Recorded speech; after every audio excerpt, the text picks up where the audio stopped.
Okay guys, it's time for my yummy granola, and I cannot tell you how satisfying it is to make something from a homemade recipe and you have everything already in your pantry, guys. It's a wonderful feeling. You don't have to stop and run to the store and whatever the deal is. And that has been the case all day today, so I am excited. Okay, so I'm going to start with my oats. I already have my oats here in the bowl, and you're supposed to put your dry ingredients in first. So I have and you can have, it's a variety of ways you can make it. Today I'm using sesame seeds and chia seeds, okay, in there. I'm also putting in coconut flakes. I'm also putting in my nuts. Now I chopped up my nuts in the food processor, and if you're doing almonds, which I am, what did I have it in? Almonds, cashews, and pecans. Okay, that's what's in my refrigerator. Okay, so I have that in there. I'm putting that in there. The almonds are kind of harder to chop up, so if you don't want the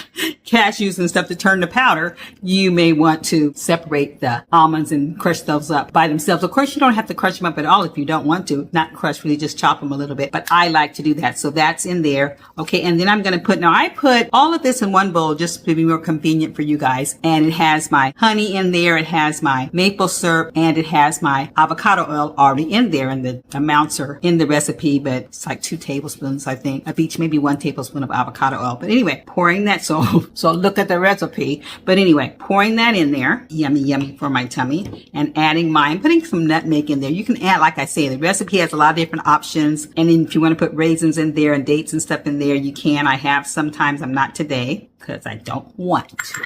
So I am going to put some nutmeg in there though. So I'm putting some nutmeg in there. All right. So then I'm going to stir all that up, blend that together, and it's all in the bowl here, guys. Blending it up together, and then I'm going to be spreading it on my baking tray. Okay. And then it's going to bake in the oven for about 12 or so minutes, and then it's going to be easy peasy. Now this lasts about 2 weeks, and so you can make this much if you want. If you don't want this much, of course, you can half the recipe so that you're not making as much. So we're just going to mix that up and put that in there, and I'll get back to you and show you what it looks like.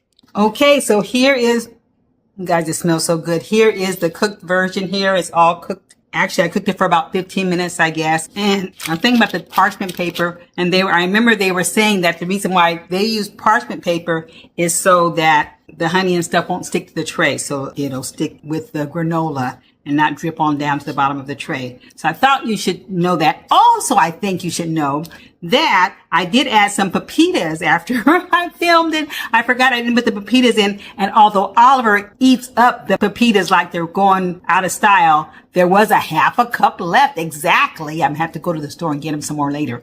But there was a half a cup left. And so I did put that in there. And I also added a teaspoon of vanilla. But you can do what you want on the recipe. There's different options. That's just what I had. I want to make it a little sweeter just because I didn't put any dried cranberries or dates or anything in there this time.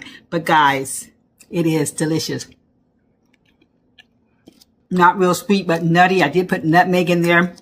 Perfect. And as it cools, it cooks a little more. So that even makes it better. So I'm going to put this in my mason jars, and I'll be good to go for like 2 weeks. Okay, guys, so here they are. Here it is in my mason jars. It made this much and a little bit more. So what I did was I made me some yogurt. It's about time for me to eat anyway. So I put some of the leftover granola in here that I couldn't fit in the jar anyway. And I'm about to eat it. Also, you can add a little bit of salt to it if you want to just like, make the flavor a little zingy, but I'm a little salt sensitive, so I didn't put any salt in mine, but you do you. But this is delicious, guys.